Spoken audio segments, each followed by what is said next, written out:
Welcome back to the Adaptive Athlete Podcast. I'm your host, Matt Hotho. On today's episode, we're talking with Tom Miazga. Tom is one of the most decorated adaptive CrossFit athletes. And in this conversation, we're going to touch on what drives him to come back each and every year and be at the pinnacle of the sport. We're going to talk about what drives him as a competitor and mindset, especially when it comes to the suffering that can sometimes be competitive CrossFit. Tom, how you doing, man? I'm doing great, man. Thanks a lot, man. Appreciate it. Tom, I'm so glad we're able to talk today. I know you have a busy life. We were talking about it a minute ago. So we're going to start kind of where I think a lot of people know you from, which is being a Paralympian. So tell me about that. When were you at the Olympics? Yeah, so I was a competitive swimmer for a majority of my life. Some people might know me more as a CrossFitter, but yeah, before that I was a swimmer. I started swimming way back in second grade and just found a home in the water immediately. It was the first place that I felt like my cerebral palsy was not a factor in how well I would perform. I felt like the weightlessness of the water allowed me to gain so much range of motion and hip flexion and coordination with my body that I hadn't really experienced on dry land. And so just obviously I fell in love with that feeling and just wanted to continue to pursue that. Little did I know that you could actually like race in a pool for actual competitive purposes. Right. I know I was so used to just going to vacations and going to outdoor pools in the summertime and having fun and splashing around. And, I was probably old enough to start realizing what the Olympics were and, actually comprehend what was happening. But I didn't really put it together like you can be a competitive swimmer and do those things. So when I first got introduced to the team, it was a really exciting moment to feel like I found a sport that was uniquely mine, because with three older siblings, they all did soccer, basketball, volleyball, football, whatever it was, right? And none of my family had swam. So for me, it was really nice to not only be the youngest and have my own sport, but be one that I felt like I could excel in too, without a lot of hindrance of my disability. So I really took to swimming early, and then actually had to have a surgery in my fourth grade summer where I had to stop. I had to spend a whole entire year kind of relearning to walk, recuperating and stuff. And that actually gave me more gaits that allowed me to get on my feet more often. I actually played baseball, which through middle school, which I loved. I really enjoyed that, but found the pool back again in high school. And that's when the career really took off. So it was my freshman year of high school where I joined our high school team, found a great group of guys that were just really willing to see what I could do with it and welcome me to the team and feel like I had a group of guys I could hang out with every day. But it was actually my club coach at the time, who was actually the same guy who got me into swimming way back in second grade, who introduced me to Paralympic swimming there shortly after my freshman season. And he just showed me what Paralympic swimming was and the fact that there were other individuals like me who didn't use their legs very much when they swam, and that I could race individuals who had CP like me or had a similar inability to use their hips or below when they were in the water. And I was like, oh, wow. Like I never thought that I would be in a position where I'd be racing other adaptive athletes. I thought it was just going to be me trying to improve on the clock. And that's something I appreciate about swimming. Like I was just trying to improve myself. I knew I wasn't always going to beat able-bodied athletes because they had a half more body of use than I did, right? So it was like just trying to improve my time and race the clock. And when I found out that I could actually race people of like ability, that was really exciting. And we went to my first national meet in 2007. And by the time we left, the Team USA organizers were like, is he going to be ready for Worlds in a few months? And is he going to be ready for all this? And I'm like, what is happening? What? Just kind of starstruck in all the moment, right? And so I went home with this whole new purpose from nationals of like, I have a motive to train. Like I have an actual avenue where I can see myself being successful. I have something to strive for that's more than just racing the clock. And like, it's even something that my teammates can get around and understand too, which is really cool because, not everybody's going to understand why you do what you do unless you have a physical representation to show it. Right. And so when I had a different path to success than they did, and now I had a reason or an opportunity to present it in a way that like made sense to them, then everybody could understand my goals and my rationale behind doing what I did. And so very quickly I vaulted my training. We went much harder, swam much more often. I like knew what kind of times I was striving for all of a sudden to try and qualify for certain Paralympic events. And not 4 months later, I was down in Rio de Janeiro at the Pan American Games, and I won 6 medals in the 7 events that I swam. And it was just like, right, it was awesome. So it was crazy for me to believe that. I know I jumped a whole bunch of my life and just very quickly jumped into this, but like I finally from swimming found a place where success had a meaning to it for me. And it was more than interpersonal or intrinsic, right? Yeah. It was interpersonal, and I could actually connect with other people about this because I found that I had people that wanted to achieve like I did under the same limitations or the same abilities, right? And so it was really neat to experience that and know that that was out there. And then a year later, it was 2008.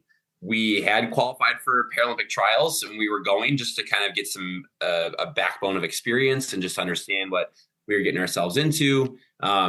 When you get there, you come to realize that Paralympic trials are much more intense and way more high stress level than the actual games are, because the games are much more of a celebration of the fact that you made it, right? And for a lot of people, it might be winning medals, and that's great and stuff. But it was 2008. I was 17 years old. I was looking at my senior year of high school coming up. I was thinking about where I was going to college.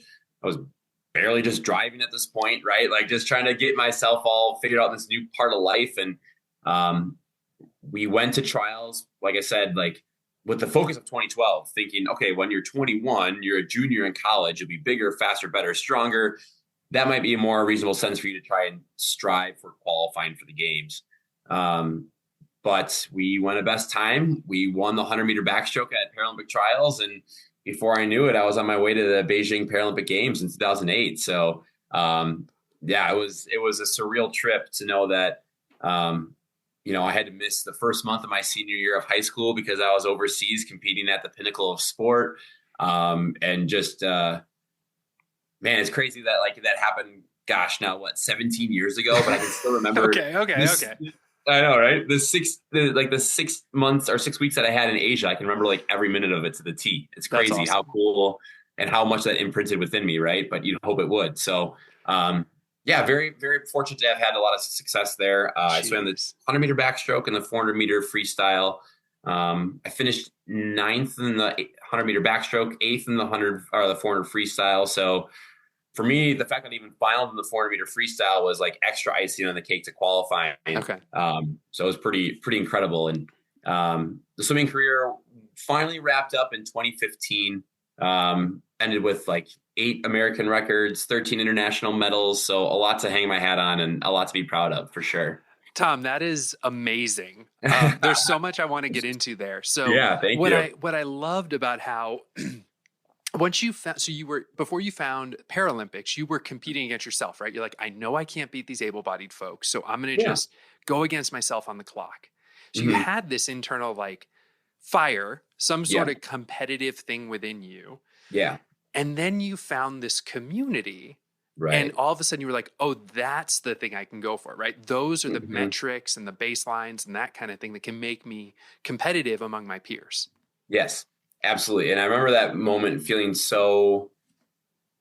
it was so eye-opening, but so content, like full of content at the same time, because I didn't realize how hard and how long I had been looking for it until it showed up. And it was just like, I can remember the first time that it was my first Paralympic meet that I saw somebody that walked like me. And I was like, whoa. And it just took me aback because I'm like, I thought I was one of one. Like I thought my disability and how my legs needed to operate was so unique and so ornate that like, there's no way people replicate this. And like, I've seen videos and stuff like that of other people online when I'm at doctor's offices and just, doing all these tests as a lab rat, trying to figure out what's going on. And there's some similarities to it, but it was like when I got to my first Paralympic meet and I saw people that walked just like me, I was like, wow. It was just, I was so taken aback. It's hard to like describe it any other way.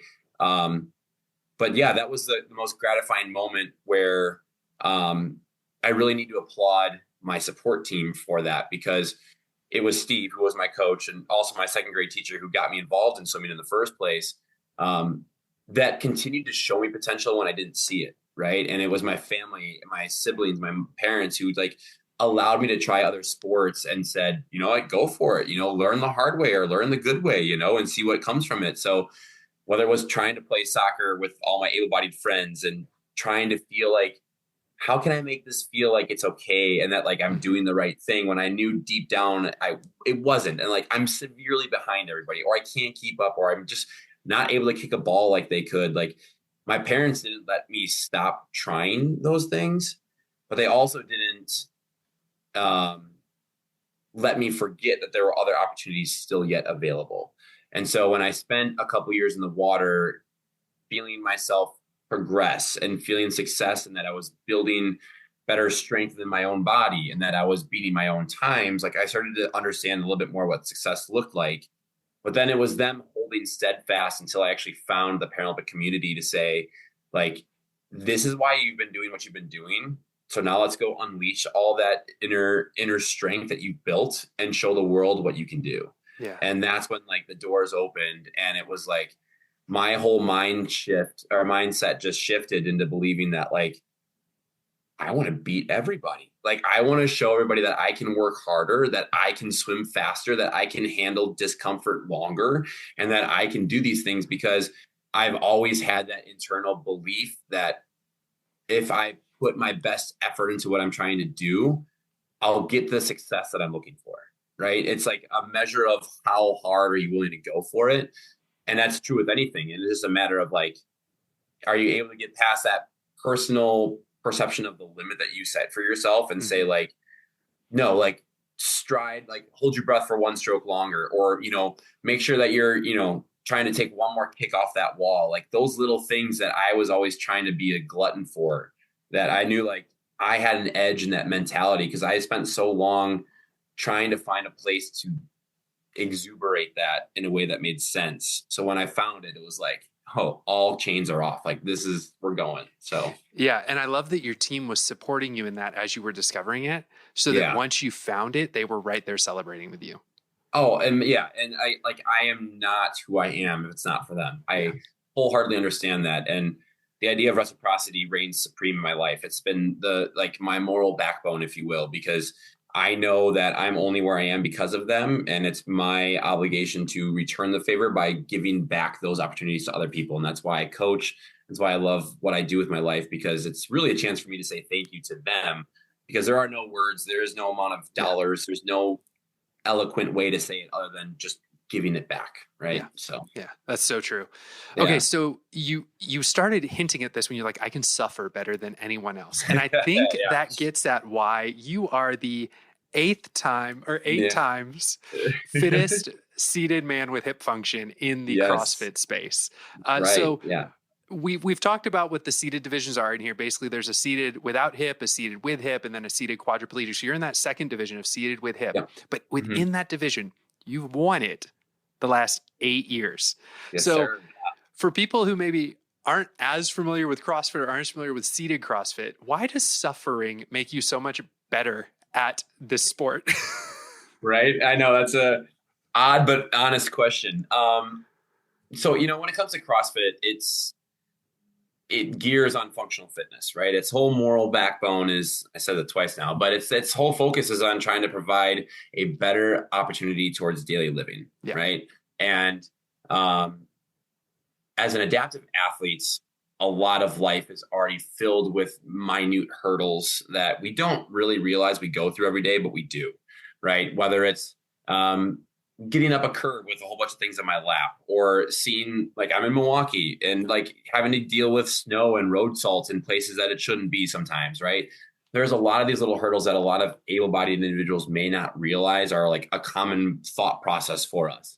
And so when I first found a CrossFit gym, it was one of those things where I'm like, okay, I'm here to improve my daily life, and I'm learning how to get around my house better. And I'm learning how to get around my, at the time, classroom better, or maybe get around the pool deck a little bit easier on my feet. I didn't join for competitive reasons. That was never my focus. And it kind of came naturally as I got involved with my community and saw what it was about, and the camaraderie and enjoying suffering together. And when I say those little hurdles all mean something, they do, because that kind of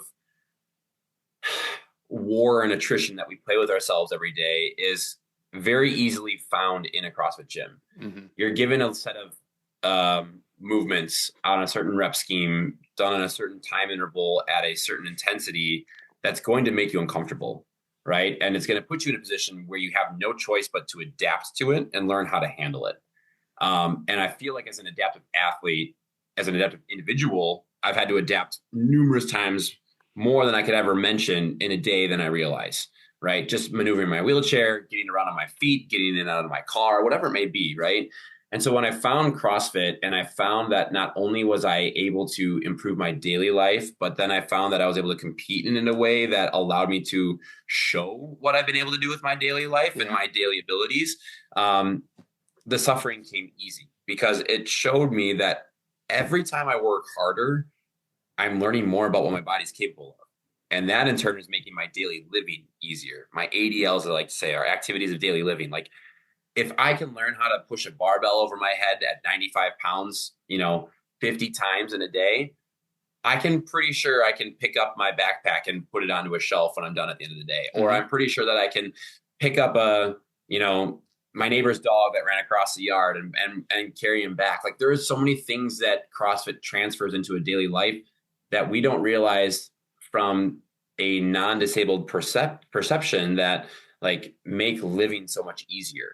Right. And it's just like the most gratifying feeling. So it was a win-win for me when I'm learning that like when I'm training, I'm not only making my competitive lifestyle that is very much within me still, making that stronger, but I'm improving my life outside of the gym. And I'm showing that my ability to get around in my wheelchair, and I'm turning people's heads because I'm going so fast and I'm flying up and down curves like it's nothing. Like people are just impressed by that, because they see like this person has figured it out, and there's an avenue to that for everybody, but you have to be willing to get uncomfortable to get there first to realize what you're capable of. So I'm a glutton for the suffering because it's just a chance for your body to signal like, hey, you're about to get better. So enjoy this. I like that. I like that perspective on it. Because I think so many of us who have been doing CrossFit for a long time kind of just see the suffering as, it comes with it, and you don't see it as this opportunity, which is kind of what you've reframed it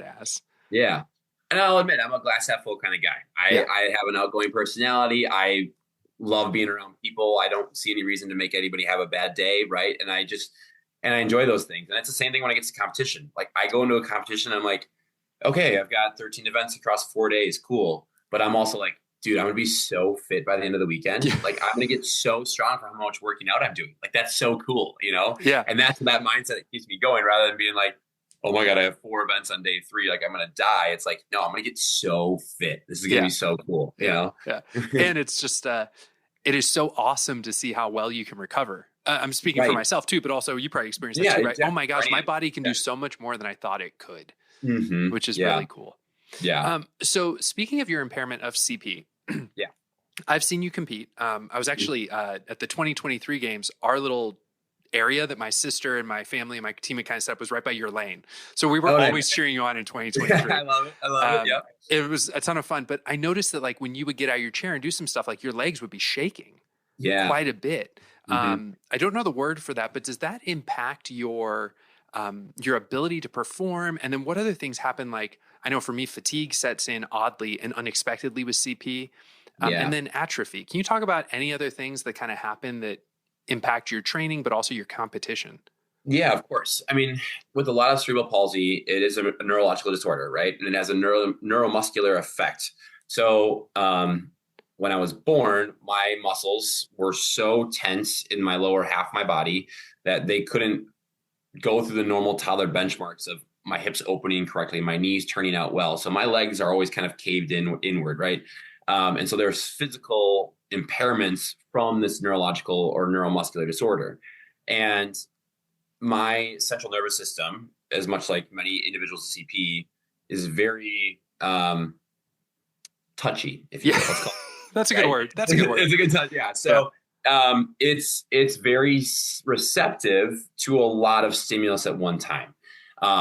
So as I was growing, especially, I found it very difficult to get around because my body was working so hard to work with my legs that were getting longer and stuff like that. So walking was so much more difficult. And then my legs would start shaking because my central nervous system was like overloading from how much stimulus was trying to be sent down to my body to make it happen. Yeah. And so that's obviously gotten better as the years have gone on. And from the swim life, my legs didn't do a lot for me in the water. There was a small like kick that was meant for more like buoyancy than it was propulsion. So Yeah. my legs were still kind of just chilling out. But most of the pools that I were in were not meant for like therapeutic, warm hot tub lifestyles. It was cold, right? So my legs were kind of sitting in ice baths a lot. So that constant just like laying in water for 2 hours would get my CNS being like, your legs are freezing and start more spasticity going again. So I had to kind of learn how to balance a lot of that in the water as well. When it comes to CrossFit, my spasticity is really indicative of my fatigue. So if I'm overtraining or if I'm really pushing myself hard when I know my body needs rest, my spasticity will kick in a lot more. So whether you've seen videos on my Instagram or any social medias or anything like that, like you'll often see my legs kind of bouncing on the camera. You can just see my legs shaking a little bit. And that's that spasticity kind of kicking in. It's just kind of my central nervous system being like, all right, we're riding hot right now. Like we're working it. Like I don't have much more bandwidth here. And so for me, it's the signal that says like, okay, it's time to temper back a little bit. It's time to slow down, because what I don't want to have happen is I decide to push through that and I push beyond what I know I can achieve, I can do. And then all of a sudden I'm blowing myself out where I like can't get around for 2 or 3 days. Right. Okay. That's the last thing we want. So it's riding that fine line with understanding my fatigue level and knowing where I am at to know like what's going to be sensible for training. So if I'm getting just started at the gym for a day and all of a sudden the CP is kicking in pretty quick, it's like, all right, maybe I need to temper down the intensity on this. Or if it's a 12-minute AMRAP, maybe I'm doing an 8-minute AMRAP with lighter weights, right? I'm making scaling options available so I can keep my body in check while still getting a workout for the parts of the body that I'm trying to focus on that maybe don't have as much infliction of the CP. So my shoulders, my core, right? I can still do a lot of that work. When it comes to competition, obviously I'm a little competitive, right, by nature. So all bets are off. Like I will go hard and I will work through it. And so adrenaline is huge for me too. Adrenaline just gets my CNS going. And so like even before our workout starts, I may feel like I'm ready to rip the handle off of the flywheel of a rower, or I can, throw a barbell 200 feet in the air because I'm just ready to, get this workout going. But my legs will stop me because I've got so excited that they can't help but get spastic because I was like, my adrenaline is overwhelming my system. Right. And so do you have to control that? I do a little bit. It's hard. Yeah. And so I'm fortunate that usually when a workout starts, I'm in a position where like I'm able to put my feet down into my foot plate and like help control that by balancing some pressure into my feet. But if I'm like sitting on the floor or if I'm doing something with my legs straight out in front of me, like I'm going to shake like pretty aggressively and they're going to get really stiff where I have to like forcefully put my foot back on my foot plate, get my legs to calm down. And that happens like and you've probably seen it where like my legs will kick out and stay stiff because they're just so overworked in the moment. And that's my body trying to regulate itself because it's just taking on so much stimulus at one time. It doesn't know how to react. Right. No, that's so cool to hear you talk about, because I experienced that at the 2024 games, especially on that last workout where we had that big not multi-rope, the mono rope, right? With the big thick rope. And I practiced it and I was like, I'm going to do 25 of these unbroken. It's fine. And then I felt my energy off, like adrenaline, right? And then I went to go do it and my right leg had gone spastic. So my toe was pointing down. And so I kept tripping the rope and I was so frustrated because I was like, I had these. And then, but I think it's just what you're talking about. Like the adrenaline affects our CNS, which then pulls in that spasticity. And it's just crazy. Yeah. I remember, vividly too from the games, when we had our 3 like 1-minute workouts, we had the 1 minute back bench press and then the rope climbs. For me, we accidentally I got too lost in the moment of the bench press and like trying to out rep the guy next to me where I didn't like pay attention to the clock. And so all of a sudden I got off the bench really late. And so I'm like rushing over the hurdles to get to the rope climbs and my legs are like spazzing out. Cause I'm just like, I got so like tense about what happened that I didn't recover. And I built all this pressure. It's like my rope climbs were so hard because my legs were trying to kick out and push away from me that I couldn't counterbalance how much tensity was going on below me. And I was like, what is happening? It was just like, my body is not cooperating. So like, though I handle things pretty well in the moment, like, man, there's a storm going on inside of us that people don't often realize. Right? It's interesting. So the work you do with the ATA, the Adaptive Training Academy, I've seen them use an analogy of almost like a check engine light or like a dashboard, right? Can you tell us that analogy and kind of how it works with CNS? Yeah, we call it our field gauge mentality. And it's definitely something that we focus on with seated athletes, especially those with a spinal cord injury, largely because there's a lot more thermal regulation that is involved with somebody that doesn't have much hip function or feeling below their hips, right? That's our seated one division without hip function, or even our quad division for that matter. So I'm very proud to be a seminar staff member for the ATA, the Adaptive Training Academy. It's like, I love coaching coaches. I didn't realize that's like really my niche, but that totally is. I love sharing my passion with people that are passionate about what we're talking about. And so in a fitness realm like this, it's just like the best of both worlds. But I digress. The field gauge mentality is really a chance for us to say, kind of what I was alluding to earlier. So if I notice that I'm starting to get a little spastic and that my legs are shaking and my body's starting to lose a little bit of control over that, that's that field gauge saying like, all right, if you're driving your car on the highway and all of a sudden the field gauge light comes on, you know that you're almost out of gas. And we're getting to a point where if we go much further, we're going to end up stuck because we're going to run out of gas. We're going to have to walk to the nearest gas station, making everything very inconvenient, ruining your day, all that kind of stuff. It's very much a similar mindset with a seated athlete, in that if we don't start to precaution what's coming, right, and we take note of the fact that, oh, hey, his legs are starting to get spastic, or he's really overheating and his body's really starting to sweat a lot more. Like if we don't pay attention to that field gauge, we're going to blow ourselves out from the ability to do any ADLs, activities of daily living again, right? So we need to make sure that, especially as a seated athlete who has no use of their legs, and they're overdoing their arms right now, they're overworking their body, we need to make sure that they're stopping early enough so that they can get themselves safely back into their chair, or be able to push themselves out of the gym to go back home and still go on with the rest of their day. Like we can't go so hard in the gym that we end up having to have somebody come over and take care of us, or do things that we know we could do on our own because we went too hard and made things too aggressive. So it's using that field gauge to say, oh, I got to go fill up. I got to make sure I don't run out of gas, by stopping early, taking precautions, taking more breaks, getting the body a chance to reset before we move on to the next thing. I love that. And I think I misunderstood it the first time I heard it. So I'm so glad you described it that way for the seated athletes, because when I heard it, I thought of like a tachometer, or a tachometer, like an RPM meter. And I think with CP and like nervous system stuff, I was thinking, okay, as long as I don't go into the red, but like the minute I go into that red, I feel like my body just goes, you went there, buddy. Now we're in trouble. Done, right? Yeah, exactly. Do you ever feel like, even though, go ahead. No, please go. Okay. Do you ever feel like your training is learning how to increase that limit before you go into the red? Yeah. And I think there's that, like, that's dancing that happy medium between like, am I suffering, or am I actually about to struggle? Like, what's the difference here? You know, a lot of that to me has been, and again, because I have full hip function, I have a very good awareness of how my body's reacting to everything. So like, I know where my field gauge is like too much. So I'll be more in a mental questioning state of like, if I'm on a rower and I'm like, okay, I've got 400 meters to go on this. I'm going at a 147 per 500 pace or something like that. And I'm clicking hard. It's like, and I feel myself start to shake. I'm like, am I shaking because I'm tired, or am I shaking because I'm uncomfortable? Right. Like, I know my body wants to know, like, what is the difference between suffering right now and actually making myself struggle tomorrow? Most of the time for me, and the abilities that I do have with my hip function and my ability to get around, I'm just suffering. I'm in the moment. I'm stuck in the heat of it. It's not to the point where I'm going to ruin the opportunity for me to get on with the rest of my day, because I know for the most part how healthy my shoulders are, how healthy my cardiovascular system is. So if I'm doing something like that row to finish a workout, like, God, the 50 cals at the end of 25.3. Oh God, it was horrible, right? Like, I laid on the floor afterwards being like, I'm dying, I'm blacking out, I don't know what's happening.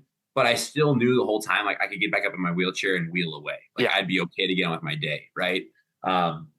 It's a fine line with that for me personally. I actually find I struggle more with my spasticity and my field gauge in isometric movements. So actually holding stuff in a brace position, or going for 1 rep heavy maxes that don't require a lot of time under tension, but the amount of output is so great that my body can't regulate the amount of stimulus that's going on at one time. Right. And that's where it starts to overload very quickly. So that's where I've always struggled the most in competition too, is like heavy lifts, because my body doesn't like that much stimulus at one time. It doesn't know how to regulate all that. So that's kind of really my field gauge, more than it is like a 40-minute chipper. So, Okay. Interesting. Yeah. Well, speaking of the games, what you said you had a favorite moment from the 2024 games. What was that? Yeah. So actually for me, it would have been the 1-rep clean that we had. Strength has always been the one area that I've been trying to improve the most. I feel like I've got a great grasp on cardiovascular things, gymnastics movements, whatever it may be, monostructural work. Like I feel very strong there, but we have some incredibly strong individuals in our seated 2 division, let alone everybody else in wheel WOD too. Mm-hmm. Right. But, there's some big guys in that group that I know that I can't clean as much as, and I felt like going to the games this past year, I had never been more comprehensively prepared than I was. I felt like everything I'd been doing was working well. And by the time we got into the clean, I had a clean run at that point where every strategy that I put into each workout was flawless. Like I was hitting it on right on the tee. They were executing just as I wanted them to. I was finishing as I wanted to, better than I expected. And so when I hit that clean, that was the first time I actually PR'd in comp in like years. So for me, it was one of those like breakthrough moments of like a personal goal of mine of just like these intrinsic battles, which I usually try and put in myself in the competition, is like, just go be better than your best self. Like just go do better than what you expect yourself to do, and the results will come. And so for me to be able to go and hit a PR under duress after missing it on the first attempt, and then to go back and hit it on the third try, I was like, yeah, that was dope. It was a big moment for me to be like, okay, like nothing's getting in my way at this point. Like I'm in the driver's seat of this, and we're just going to go take care of business. So it was pretty fun. That's so cool. And that was a switched around on us too. That was actually day 2 instead of day 3. Yeah, I know. So I remember like, and it was weird. There's some sort of premonition. So I remember going to bed after the first night, like super wired still, like just like I couldn't come off the adrenaline shock of the first night. And then like it was midnight and I was stressing about the fact that I wasn't sleeping yet. And I was like, oh my God, I have to be up so early. I'm losing sleep. You're stressing about how little sleep you're getting at that point. And that's when I got the email from Wheelwad like, oh, we're now doing the 1-rep clean first. And I was like, no, this is not what I wanted. This is like the worst idea. Like, this is like of all things to happen. So, I'm like, whatever, turn it off. We adapt. We'll be fine. That's how you win the games. It's who can adapt the best to the situation. And that's what we did. And for me to go up and hit a big PR like I did, and as smoothly as it went too, I was really pumped at how I think I tried to catch too early underneath the bar on my first attempt on it. So when I hit it on the second time and it floated up to my shoulders, I was like, ooh, there was more there. So it was exciting. But that's awesome. It was fun. Yeah. That's good. All right. Ready for a lightning round? Yeah, dude. Okay, dude. So what is the max RPM you can pull on an Echo bike using just the handles? Oh, I just hit 85 last week. Come on. I was really pumped. Yeah, it was awesome. It was, I had a little 90s. It was 90 seconds on, 1 minute rest of 6 cal echo into max U-turns. And it was just like rip the handles off on that 6 cal. And I found it and I went for it. So it was pretty excited to hit that number. That was pretty cool. I challenge any able-bodied people just listening to this to try that. Right. You sit in front of the Echo bike and you grab those handles, and I dare you to try and pull 85 RPM. It was a humbling moment. It was pretty cool. Yeah. I just did a fun fact too. I know I was just running the lightning round, but if anybody's interested, I just did a 100 calorie Echo for time in 8.5 minutes, arm only yesterday. So there you go. You're throwing down the gauntlet, dude. I know. What do people get if they can beat that time? What's that? What are you gonna give to somebody who can beat that time? Oh my God. Can they get an autograph? Buy him a wheelchair. I'll buy him a wheelchair. You'll buy him a wheelchair? I'll buy him your own wheelchair. I love it. Guys, the challenge has been thrown down. It's been set. All right. Do you have a favorite girl WOD? Like a favorite, one of the girls? Yes. Annie. Absolutely. Oh, no, sorry. No. Amanda. I'm going to say Amanda. Ring muscle ups and snatches. Amanda. Oh, yeah. Nice. Mm-hmm. Awesome. Yeah. What is the most common fault that people make when swimming? You have to exhale when your face is in the water, not when it's out of the water. You don't hold your breath when your face is in the water. That's mind-blowing. Yeah, surprise, right? You don't hold your breath at all when you swim. You don't at all. It's just like running. You have to have a syncopated breath that works with your stride. So every time your face is in the water, you're exhaling, so that when you turn your head to breathe, you're inhaling. Yeah. So you don't have to waste time when you turn your head to breathe, also exhaling.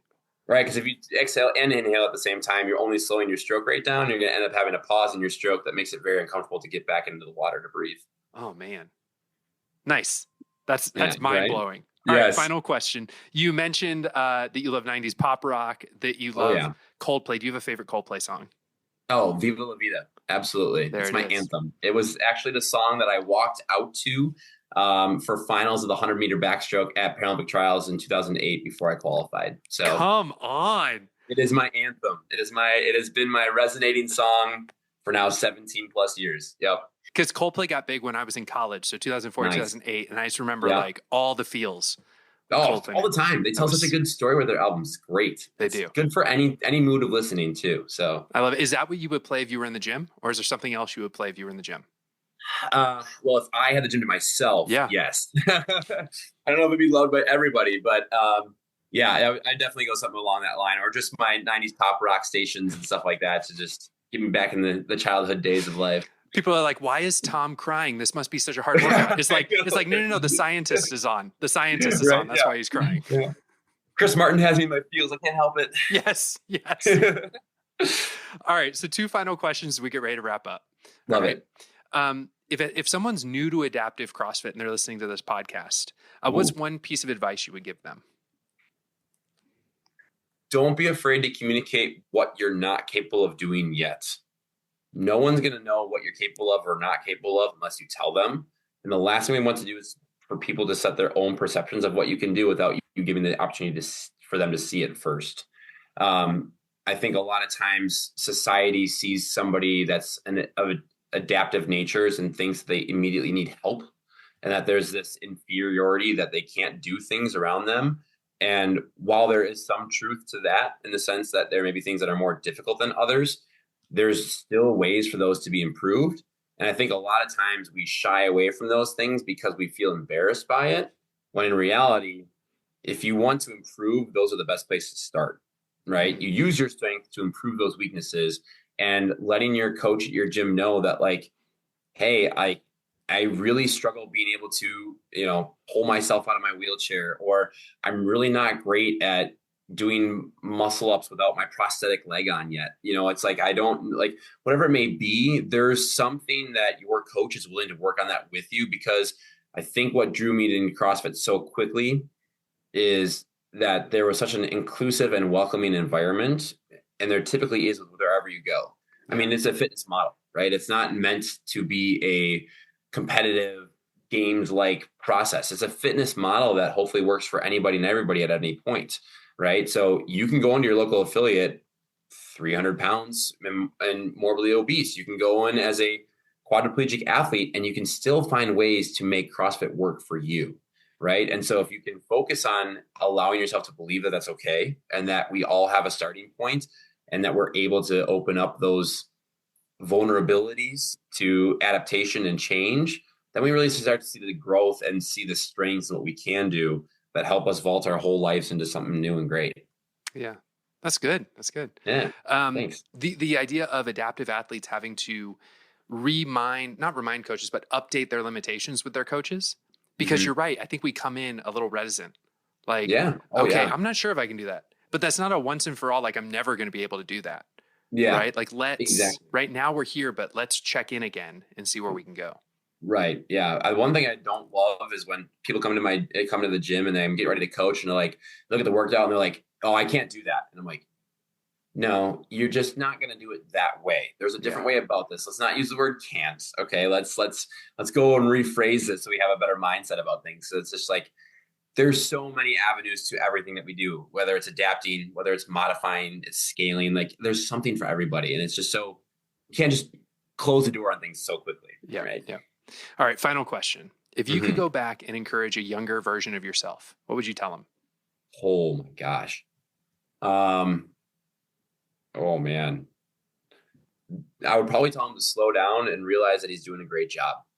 I think one of the largest things that I struggle with still is believing that I'm doing well in what I'm doing, because I find myself continually striving for more.